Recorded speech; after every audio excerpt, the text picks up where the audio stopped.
इस कहानी की लेखिका है सोनिया सैनी।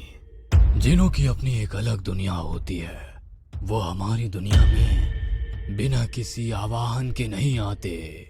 जरूर किसी ने उसे अपने स्वार्थवश यहाँ बुलाया होगा, लेकिन मेरी बच्ची ही क्यों?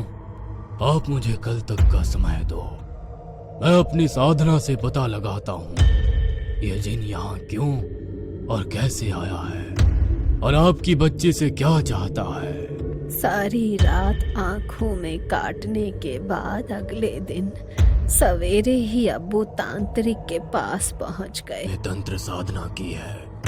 आपकी बच्ची पर बहुत ही शक्तिशाली जिन का साया है। इस जिन को इसकी दुनिया में से एक खास मकसद के तहत बुलाया गया था।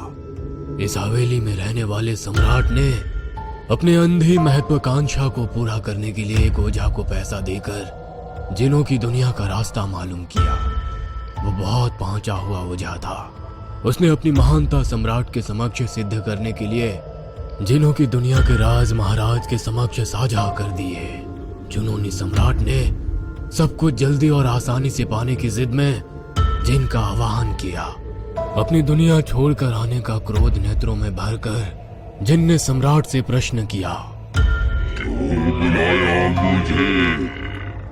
राजा की आंखों में चमक आ गई। उसे लगा कि जिन की सहायता से वो सारी दुनिया को अपनी मुट्ठी में कर लेगा। मैं चांदपुर का सम्राट हूँ। तुम मेरी सेवा में हाजिर हुए हो। मेरी आज्ञा का पालन करना तुम्हारा धर्म है। सम्राट की बात सुनकर जिन ने अट्टहास किया, मैं किसी का सेवक नहीं। मैं पूछता हूँ क्यों बुलाया मुझे? जिन दुगनी तेजी से चिल्लाया और अचानक से पहाड़ की तरफ ऊंचाई में फैलने लगा। यह सब देख राजा को घबराहट होने लगी। उसने तो ओझा की लिखी पुस्तक में पढ़ा था कि जिन इंसान को अपना आका समझकर उसकी हर मुराद पूरी करता है, किंतु ये तो अलग ही मिजाज का जिन है। इंसान ने जब जब अपने दायरे से बाहर निकलकर दूसरी दुनिया को जानने की उत्सुकता में कोई भी मूर्खतापूर्ण कदम उठाया है, तो उसे विनाश ही हासिल हुआ है। मनुष्य बेशक दुनिया का सबसे बुद्धिमान और ताकतवर जीव है, किंतु हर बार उसका अध्ययन और अनुमान सटीक बैठे ऐसा जरूरी तो नहीं। ओझा के अनुमान के उलट ये जिन सृजन नहीं, विनाश लेकर आने वाला था। जिन फिर से गुर्राया,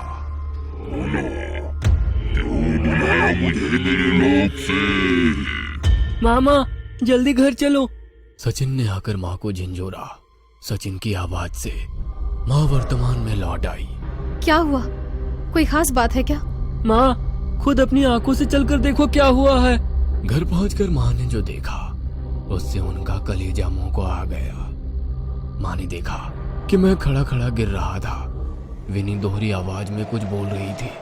एक आवाज उसकी खुद की थी जिसमें वो मदद के लिए पुकार रही थी, और दूसरी मर्दाना आवाज बहुत भारी और गरज के साथ आ रही थी। मर्दाना आवाज स्पष्ट नहीं थी, लेकिन इतना जरूर समझ आ रहा था कि वो कुछ धमकी भरी बात कर रहा है। विनी का शरीर पूरा अकड़ चुका था। गर्दन बाएं और झुकी हुई थी। मुंह से बेतहाशा गिरती लार ऊपर की ओर चढ़ी हुई आंखें, और दोनों हाथ मानो अलग अलग दिशा में मरोड़े हुए प्रतीत हो रहे थे।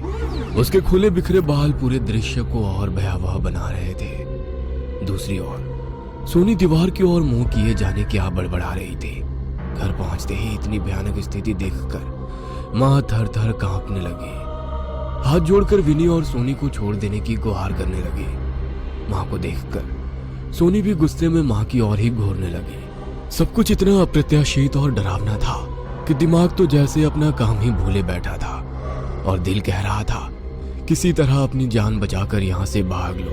हमसे गलती हुई जो इस हवेली में रहने आ गए। तुम जो भी हो, हम कल ही ये हवेली खाली करके चले जाएंगे, फिर कभी लौट कर ना आने के लिए। बस मेरी बच्चियों को बख्श दो। माँ विलाप कर रही थी। तू मेरी रेशम को ले जाएगी? विनी ने खून से सुर्ख आंखें टरेर कर गर्दन टेढ़ी करके कहा। सोनी अपना सर दीवार में मारने लगी। हवेली में सामान अपने स्थान से गिरने लगे। भवन के जर्जर पड़े भाग में एक हिस्से की छत गिरने की आवाज से हम सभी की चीख निकल गई। उधर वो जोर जोर से अट्टहास कर रही थी। हम सभी के क्रोने पीटने के बीच जाने कब अम्मा भी आकर हमारे पीछे खड़ी हो गई, हमें पता ही नहीं चला। अम्मा ने उर्दू में कुछ लफ्ज फुसफुसाए और सोनी के सर पर हाथ रख दिया। सोनी का शरीर तुरंत जिन के कब्जे से मुक्त हो गया। अम्मा के मंत्र की ध्वनि सुनकर विनी कानों पर हाथ लगाए वहां से अपने कमरे की ओर दौड़ पड़ी। हवेली में उठ रहा तूफान भी शांत हो गया। हम सभी एक दूसरे को गले लगाकर बेसूध हुए रोते जा रहे थे। अम्मा, आज आप ना आती तो वो शैतान मेरी सोनी को भी अपने कब्जे में ले लेता। वो हम सबको कहीं नहीं जाने देगा। हम सब यहीं एक एक करके मारे जाएंगे। सचिन ने रोते हुए कहा। अम्मा, आप ही कोई उपाय सुझाइए। आप अपने मंत्र से मेरी विनी को भी ला दीजिए। मैं कुछ नहीं कर सकती मैडम, ये तो बस कुछ ही देर तक असर करेगा। उसके बाद जिन चाहे तो फिर से अपना कब्जा जमा सकता है। आप अपनी कहानी पूरी करिए। आगे क्या हुआ, मुझे पूरा सच जानना है। जिन का क्रोध बढ़ गया। उसने इफरित की मांग की। सम्राट इफरित का अर्थ नहीं समझ सका। उसने जिन को धन दौलत गहनों का लालच देने का प्रयत्न किया।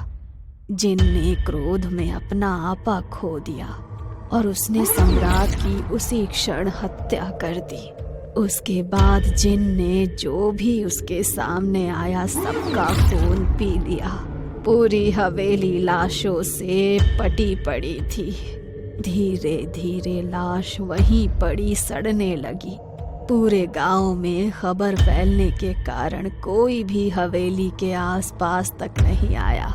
लाशों की सड़न सीलन और हवेली में फैले घुप अंधेरे में जिन को सुप्त अवस्था में पहुंचा दिया। बरसों तक इंसानी हलचल ना होने के कारण जिन सबसे भीतर के बदबूदार और सीलन भरे कमरे में लुप्त हो गया।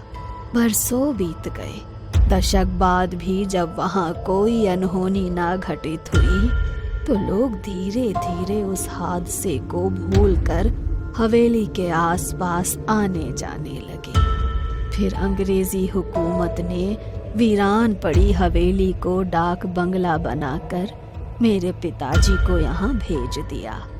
धीरे धीरे हवेली की साफ सफाई की गई।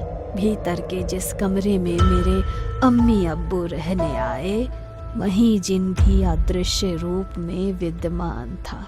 दशक बाद इन